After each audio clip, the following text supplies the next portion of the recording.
Aku menarik napas dalam-dalam, membiarkan paru-paruku dipenuhi aroma pekat kopi hitam yang mengepulkan uap tipis, berpadu dengan harum roti panggang yang mulai kecoklatan.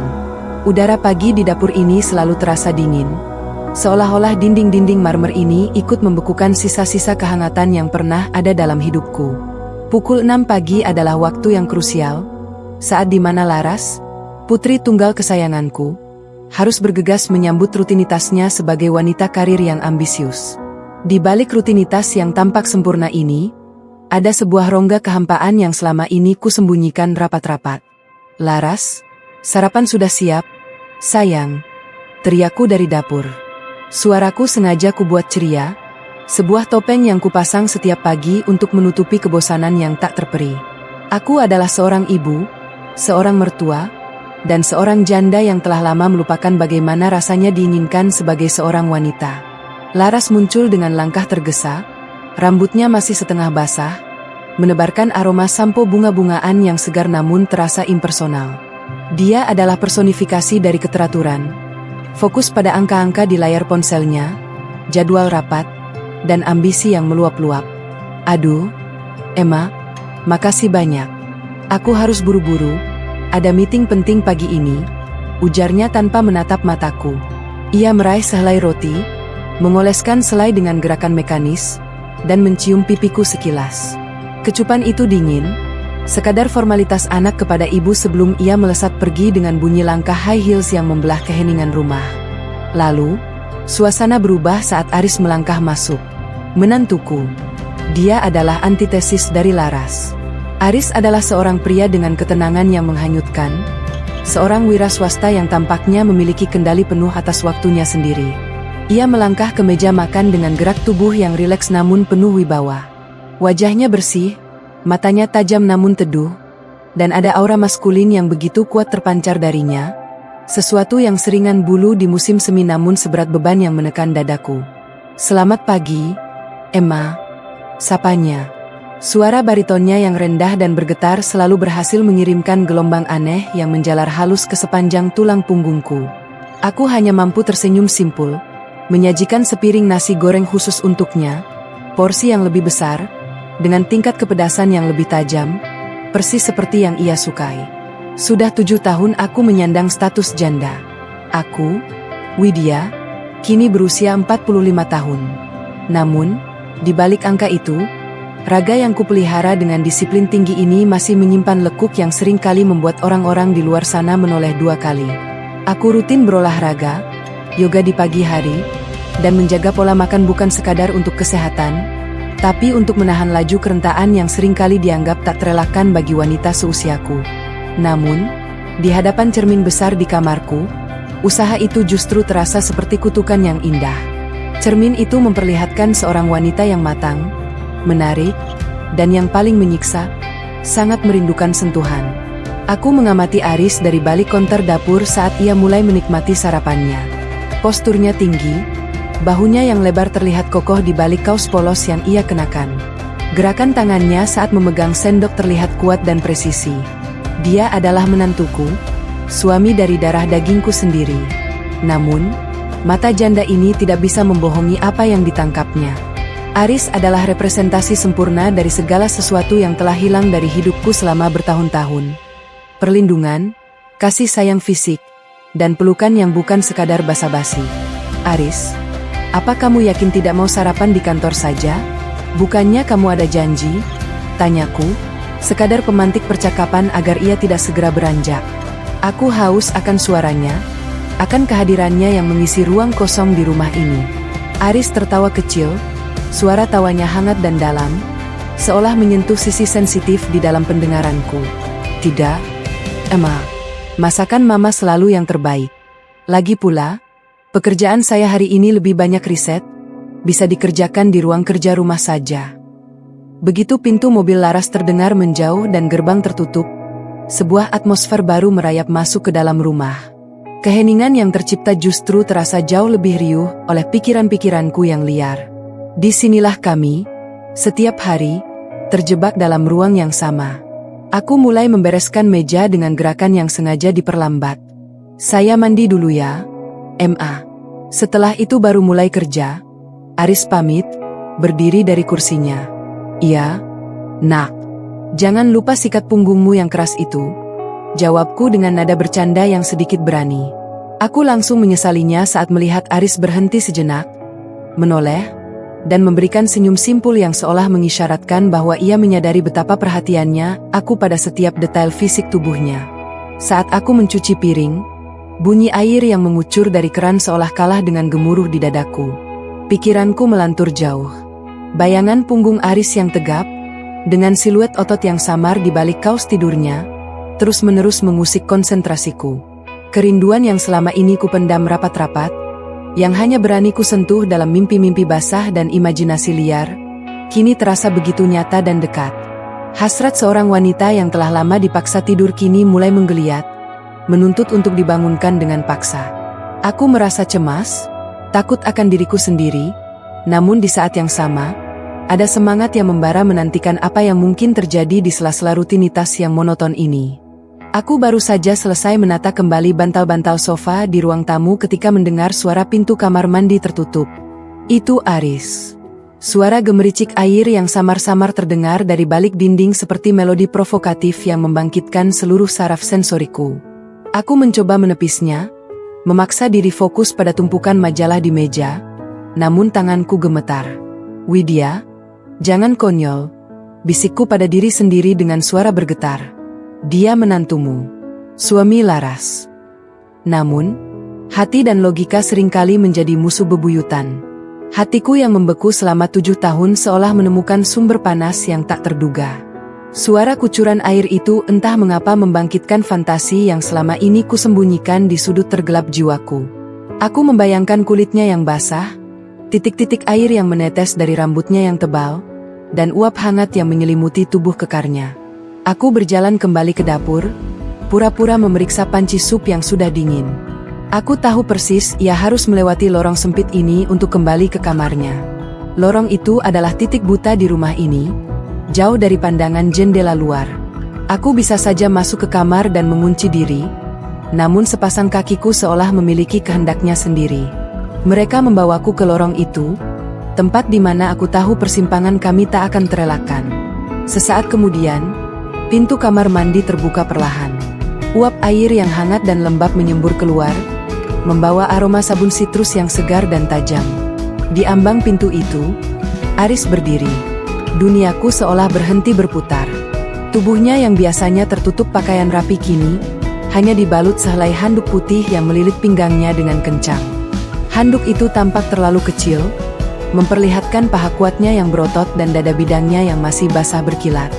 Air menetes dari ujung rambutnya, mengalir turun melewati leher, membasahi bahunya yang atletis, dan menghilang di balik lilitan handuk. Dia terlihat luar biasa, seorang pria dalam kondisi fisik primanya. Ia terkejut melihatku berdiri di sana, tepat di tengah lorong yang sempit. Matanya melebar, dan ekspresi kaku langsung menyelimuti wajahnya yang biasanya tenang. Mama, ucapnya terbata. Suaranya sedikit serak, mungkin karena uap air, atau mungkin karena sesuatu yang lain. Ia tampak canggung, berusaha menutupi dadanya dengan tangan yang mengepal, namun tatapannya tak bisa lepas dariku. Aku, Widya, yang seharusnya berpaling atau meminta maaf karena tidak sengaja, lewat, justru merasa seluruh darah di tubuhku mendidih dan naik ke wajah. Aku tidak bisa, atau lebih tepatnya tidak mau, mengalihkan pandangan. 7 tahun kehampaan, ribuan malam yang dingin, dan rasa haus akan validasi sebagai seorang wanita dewasa, semuanya meledak menjadi satu dorongan yang tak terbendung. Aris hanya berjarak beberapa langkah dariku. Di lorong remang-remang itu, ia bukan lagi menantuku. Ia bukan lagi suami Laras. Ia adalah seorang pria paling maskulin dan menggoda yang pernah kutemui dalam waktu yang sangat lama. Napasnya mulai memburu, dan aku bisa melihat jakunnya naik turun saat ia menelan ludah. Ketegangan di antara kami begitu pekat, seolah-olah jika aku menyentuh udara di antara kami, ia akan memercikkan api. Keheningan itu terasa memekakkan telinga, penuh dengan hasrat yang selama ini hanya berani kami simpan di balik ramah tamahan palsu. Aku melangkah maju. 1 langkah, 2 langkah. Aris membeku di tempatnya, matanya mengikuti setiap gerakanku. "As," bisikku. Suaraku terdengar jauh lebih serak dan dalam dari yang kubayangkan. Suara itu bukan suara seorang ibu, melainkan suara seorang wanita yang sedang memburu apa yang ia inginkan. Ia menahan napas saat jarak kami hanya tersisa beberapa sentimeter. Aku bisa mencium aroma sabunnya, uap air dari tubuhnya, dan aroma alami kulit pria yang memabukkan. Detik itu, waktu seolah berhenti. Dalam tatapan mata kami yang saling mengunci, aku melihat pantulan hasrat yang sama. Sebuah percampuran antara ketakutan, rasa bersalah, dan gairah purba yang baru saja pecah dari sangkarnya. Aku mengangkat tanganku perlahan, jemariku yang sedikit gemetar menyentuh bahunya yang basah dan hangat. Kulitnya terasa begitu nyata, begitu padat. Aku memejamkan mata, dan dalam sebuah dorongan impulsif yang penuh gairah, aku menciumnya. Ciuman itu adalah ledakan dari segala sesuatu yang terpendam. Bibirku menyentuh bibirnya yang hangat dan lembut, sedikit terasa asin oleh sisa air mandi. Aku bisa merasakan Aris tersentak kaget. Tubuhnya menegang seperti busur yang ditarik maksimal. Namun, ketiadaan penolakan darinya, tidak adanya dorongan menjauh, justru memberiku keberanian yang buta. Aku memperdalam ciuman itu, menekannya dengan seluruh kerinduan yang kupunya. Aku memeluk lehernya, membiarkan jemariku menelusuk ke rambutnya yang basah dan wangi. Aku bisa merasakan otot-otot di bahunya yang keras mulai mengendur, dan perlahan namun pasti, ia mulai membalas. Aris mengerang rendah, sebuah suara yang keluar dari dalam dadanya. Tangannya yang besar dan kuat, yang tadinya kaku di sisi tubuh, kini melingkari pinggangku dengan posesif. Ia menarik tubuhku rapat, sangat rapat, hingga aku bisa merasakan kehangatan kulitnya menembus pakaian tipis yang kukenakan. Getaran hebat menjalar dari kontak fisik yang intim itu, membuat lututku terasa lemas dan dunianya serasa berputar. "Mama," bisiknya di sela-sela pagutan kami. Itu bukan sebuah protes. Itu adalah sebuah pengakuan. Sebuah pengakuan bahwa ia juga telah lama memendam api yang sama. Kami saling memagut di lorong sempit itu, mengabaikan segala logika dan norma. Bibirnya yang penuh tuntutan seolah ingin melahap seluruh kesepianku. Aku bisa merasakan otot perutnya yang rata dan keras menempel erat pada tubuhku. Ya Tuhan, tubuhku yang sudah tidak muda lagi ini merespons dengan intensitas yang bahkan belum pernah kurasakan sebelumnya. Di usia 45, aku merasa baru saja dilahirkan kembali. Aku melepaskan ciuman itu hanya untuk mengambil napas. Dahi kami masih bersentuhan. Napas kami saling beradu, memburu di udara yang lembab. Mata kami bertemu, ada kejutan, ada gairah, dan ada secercah ngeri atas apa yang baru saja kami mulai. Aris menyentuh bibirnya yang basah dengan ujung jari, menatapku dengan tatapan yang sulit diartikan. Apa yang baru saja kita lakukan?" "Emma," suaranya pecah. Aku tersenyum, sebuah senyuman yang mengandung kepahitan sekaligus kemanisan yang tak tertandingi. "Melakukan apa yang seharusnya sudah terjadi sejak lama, Aris. Aku butuh kehangatan ini, aku butuh kamu." Aku menyentuh dadanya yang bidang, merasakan detak jantungnya yang liar di bawah telapak tanganku. "Aku tidak tahu, Ma. Laras, ini tidak benar," bisiknya, menyebut nama putrinya seolah itu adalah satu-satunya benteng pertahanan yang tersisa. Aku menggeleng pelan, meletakkan jariku di bibirnya untuk membungkam keraguannya. "Laras terlalu sibuk dengan dunianya sendiri, Aris. Dia tidak melihatmu. Dia tidak menghargaimu seperti aku menghargaimu. Kita hanya dua jiwa yang haus akan sedikit kasih sayang di tengah gurun ini." Aku memeluknya lagi, menyandarkan wajahku di dadanya yang hangat. "Tolong jangan tolak aku hari ini." Aris tidak menjawab dengan kata-kata. Sebagai gantinya, ia memelukku dengan kekuatan yang seolah ingin meremukkan tulang rusukku, namun aku menyukainya. Aku membenamkan wajahku di ceruk lehernya, menghirup aroma maskulin yang membuat kepalaku pening oleh gairah. "Kita tidak boleh membiarkan ini terjadi lagi, Ma," katanya dengan suara yang penuh perjuangan, namun ironisnya, tangannya justru semakin erat mencengkeram pinggangku. Kami berdua tahu bahwa pintu terlarang itu kini telah terbuka lebar. Dan begitu kami melangkah masuk, tidak ada jalan kembali. Gairah yang membara ini adalah candu yang lebih kuat dari rasa bersalah manapun. Malam itu, saat Laras kembali dengan wajah lelah dan segera tertidur, aku dan Aris memulai permainan berbahaya kami. Udara di rumah kini selalu terasa bermuatan listrik. Di siang hari, saat Laras tidak ada, rumah ini menjadi panggung bagi drama terselubung kami. Setiap kali kami berpapasan di dapur, ada sentuhan yang sengaja dicuri, jemari yang bersentuhan saat mengambil gelas, atau punggung yang tak sengaja bergesekan saat melewati lorong. Setiap kontak kecil itu mengirimkan gelombang kenikmatan yang membuat kami terus menginginkan lebih. Sandiwara kami di depan Laras menjadi semakin canggih. Di meja makan, kami duduk berhadapan seolah tidak ada yang terjadi. Namun, di bawah meja, aku seringkali melepaskan sandalku dan membiarkan jemari kakiku menyusuri betis Aris yang kokoh. Aku melihatnya menegang, memegang sendoknya lebih erat, sementara ia terus berbicara dengan Laras tentang hal-hal membosankan seperti pajak atau investasi. Tatapan matanya yang bertemu denganku selama beberapa detik menyimpan janji yang akan ditepati saat kegelapan turun. "Emma, Aris belakangan ini kelihatan lebih bersemangat ya? Mama masak apa sih untuk dia?" tanya Laras suatu malam, bercanda tanpa rasa curiga sedikit pun. Aku hanya tersenyum tenang, menyesap tehku. "Hanya masakan rumah biasa, sayang." Mungkin karena dia merasa nyaman di rumah. Malam-malam kami menjadi ritual rahasia yang mendebarkan. Setelah memastikan Laras benar-benar terlelap karena kelelahan kerjanya, aku akan menyelinap keluar kamar. Mengenakan gaun tidur satin yang memperlihatkan lebih banyak dari yang seharusnya, aku berjalan tanpa suara menuju kamar mandi utama atau ruang kerja Aris. Keintiman yang kami jalin bukan sekadar pelampiasan fisik. Ada sebuah kedalaman emosi yang aneh di sana. Aris seringkali membisikkan betapa ia merasa diabaikan oleh Laras, betapa ia merasa hanya sebagai aksesori dalam hidup istrinya yang ambisius. Dan aku memberinya perhatian yang ia dambakan. Aku mendengarkannya, aku memujinya, dan aku memberikan tubuhku dengan gairah yang tidak bisa diberikan oleh seorang wanita muda yang terlalu sibuk dengan dirinya sendiri.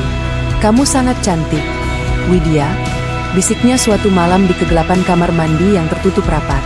Tangannya menyusuri lekuk pinggulku, membuatku memejamkan mata dalam kenikmatan. "Usiamu bukan penghalang, kamu jauh lebih memikat dari siapapun yang pernah ku kenal." Kata-kata itu adalah musik bagi telingaku. Di pelukannya, aku tidak merasa seperti seorang janda tua yang terlupakan. Aku merasa seperti seorang ratu, seorang dewi yang dipuja. Namun, bahaya selalu mengintai di balik bayang-bayang. Suatu hari, Laras pulang lebih awal karena kepalanya pening. Aku dan Aris sedang berada di ruang tengah, duduk terlalu dekat di sofa sambil mendiskusikan sesuatu yang jauh dari kata formal. Suara kunci pintu yang berputar membuat kami melompat menjauh dalam sekejap. Aris langsung meraih laptopnya, berpura-pura mengetik dengan cepat. Sementara aku dengan gerakan panik mengambil bantal sofa yang sebenarnya sudah rapi. Laras masuk dengan wajah pucat. "Loh, Mama kok di sini?" "Iya, Nak. Mama baru saja mau merapikan majalah." "Kamu kok sudah pulang?" tanyaku, berusaha menjaga agar suaraku tidak bergetar hebat. Jantungku berdegup kencang, seolah-olah ia ingin melompat keluar dari dadaku. "Kepalaku sakit sekali, Emma. Aku mau langsung istirahat," jawabnya lemas tanpa memperhatikan detail di sekitarnya. Kejadian itu menjadi pengingat yang kejam tentang betapa tipisnya batas antara kenikmatan dan kehancuran. Namun, anehnya, ketakutan itu justru menambah adrenalin dalam hubungan kami. Kami menjadi semakin nekat, semakin kreatif dalam mencari celah untuk bersama. Aku mulai menyadari bahwa aku telah berubah. Aku bukan lagi Widya yang pasif dan menerima nasib. Aku telah menjadi wanita yang egois, yang mengejar kebahagiaannya sendiri di atas reruntuhan integritas keluarga. Namun, setiap kali aku melihat pantulan diriku di cermin, mata yang kini bersinar terang, kulit yang tampak lebih segar, dan aura percaya diri yang kembali, aku merasa tidak menyesal. "Emma, kita harus berhenti," kata Aris di suatu pagi yang mendung, saat kami sedang sendirian di dapur. Matanya yang biasanya tenang kini terlihat penuh konflik. Rasa bersalah ini mulai membunuhku setiap kali aku menatap Laras. Aku mendekatinya, membelai pipinya dengan lembut. "Aris, apa kamu benar-benar ingin berhenti?" Apa kamu sanggup kembali ke hidupmu yang sepi dan hambar tanpa kehangatan yang kita punya? Ia terdiam, lalu menarikku ke dalam pelukannya, menciumku dengan intensitas yang menjawab pertanyaanku sendiri. Kami terjebak dalam siklus yang memabukkan ini. Sebuah simfoni terlarang yang dimainkan di balik pintu-pintu tertutup dan bisikan-bisikan tengah malam. Pada akhirnya, aku belajar untuk hidup dalam dualitas. Di siang hari, aku adalah mertua teladan yang menyiapkan kebutuhan anak dan menantunya dengan kasih sayang seorang ibu. Aku tersenyum pada Laras, mendengarkan keluh kesahnya, dan menjadi penopang rumah ini. Namun, saat bulan naik dan lampu-lampu dipadamkan, aku melepaskan topeng itu. Aku menjadi kekasih rahasia, wanita yang merajut dosa dengan menantunya sendiri dalam kegelapan yang intim. Aku tidak tahu sampai kapan rahasia ini bisa terjaga. Mungkin suatu hari nanti semua ini akan meledak dan menghancurkan kami semua. Namun, untuk saat ini, selagi aroma kopi masih memenuhi dapur di pagi hari dan selagi tangan Aris masih mencari tanganku di kegelapan, aku akan terus menari di atas bara api ini. Karena bagi seorang wanita yang telah lama mati rasa, sedikit panas dari api neraka jauh lebih baik daripada dinginnya kesendirian yang abadi.